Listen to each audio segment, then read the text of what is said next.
ದೇವರ ಮಕ್ಕಳೇ, ಯೇಸು ಕ್ರಿಸ್ತನ ದಿವ್ಯನಾಮದಲ್ಲಿ ನಿಮ್ಮೆಲ್ಲರನ್ನು ಜೀವಮಾರ್ಗ ಎಂಬ ಕಾರ್ಯಕ್ರಮಕ್ಕೆ ಸ್ವಾಗತಿಸುತ್ತಿದ್ದೇನೆ. ನಾವು ಪ್ರತಿನಿತ್ಯವೂ ಅನುಭವಿಸುತ್ತಿರುವ ಈ ಪ್ರಕೃತಿಯ ಗಾಳಿ, ನೀರು, ಭೂಮಿ, ಸೂರ್ಯ, ಆಕಾಶ ಇನ್ನೂ ಅನೇಕವಾದದ್ದು ದೇವರ ಕೈ ಕೆಲಸವಾಗಿದೆ. ಮಾನವರು ದೇವರ ಸೃಷ್ಟಿಯನ್ನು ಅನುಭವಿಸುತ್ತಾ ಆ ಸೃಷ್ಟಿಕರ್ತನನ್ನೇ ಮರೆತು ಹೋಗಿದ್ದಾರೆ. ಸೃಷ್ಟಿಯನ್ನೇ ಆರಾಧಿಸುತ್ತಾ ಕರ್ತನನ್ನು ಅಲ್ಲೆಗೆಳೆದಿದ್ದಾರೆ. ಪ್ರಿಯರೇ, ದೇವರ ಮಾರ್ಗವನ್ನು ತೋರಿಸಲು ಆತನ ಕುಮಾರನು ಈ ಭುವಿಗೆ ಇಳಿದು ಬಂದನು.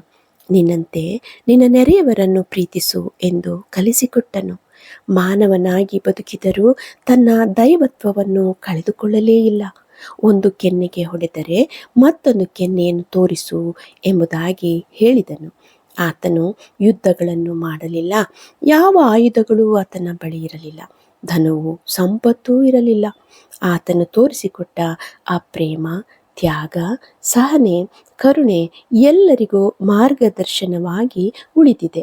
ಕ್ರಿಸ್ತನ ಮುಂದೆ ಮತ್ತು ಹಿಂದೆ, ಕ್ರಿಸ್ತ ಪೂರ್ವ ಮತ್ತು ಕ್ರಿಸ್ತ ಶಕಗಳೆಂಬ ಕಾಲಗಳು ವಿಭಾಗಿಸಲ್ಪಟ್ಟಿದೆಯಲ್ಲವೇ? ಕ್ರಿಸ್ತನ ಬಾಯಿಂದ ಬಂದ ಮಾತುಗಳು ಮಾನವ ಜಾತಿಗೆ ಸತ್ಯವಾಕ್ಯಗಳಾಗಿಯೇ ನಿಂತಿದೆ. ಕತ್ತಿಯನ್ನು ಹಿಡಿದವರೆಲ್ಲರೂ ಕತ್ತಿಯಿಂದಲೇ ಸಾಯುವರು ಎನ್ನುವ ಸತ್ಯ ಆ ದಿನವೇ ಹೇಳಿದ ಮಹನೀಯನು ನಮ್ಮ ಪ್ರಿಯನು.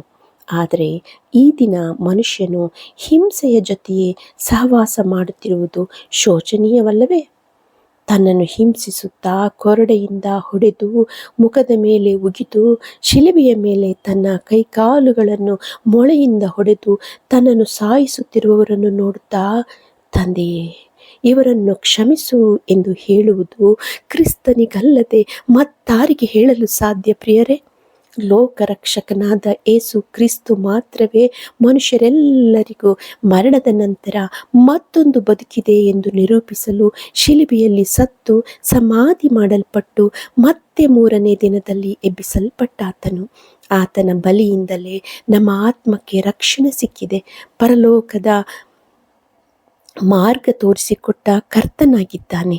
ಪ್ರಿಯರೇ, ಯೇಸು ಪ್ರಭು ತೋರಿಸಿದ ಮಾರ್ಗದಲ್ಲಿ ನಡೆಯುತ್ತಾ ಮರಣದ ನಂತರ ಕ್ರಿಸ್ತ ಮುಖಾಂತರ ಮತ್ತೊಂದು ಜೀವಿತವನ್ನು ಹೊಂದಿ ನಿತ್ಯ ಸ್ವಾಸ್ಥ್ಯವನ್ನು ಹೊಂದೋಣವೇ? ಕರ್ತನು ನಿಮ್ಮೆಲ್ಲರ ಆತ್ಮದ ಸಂಗಡ ಇರಲಿ. ಕೃಪೆಯು ನಿಮ್ಮೊಂದಿಗಿರಲಿ. ಆಮೇನ್, ಆಮೇನ್.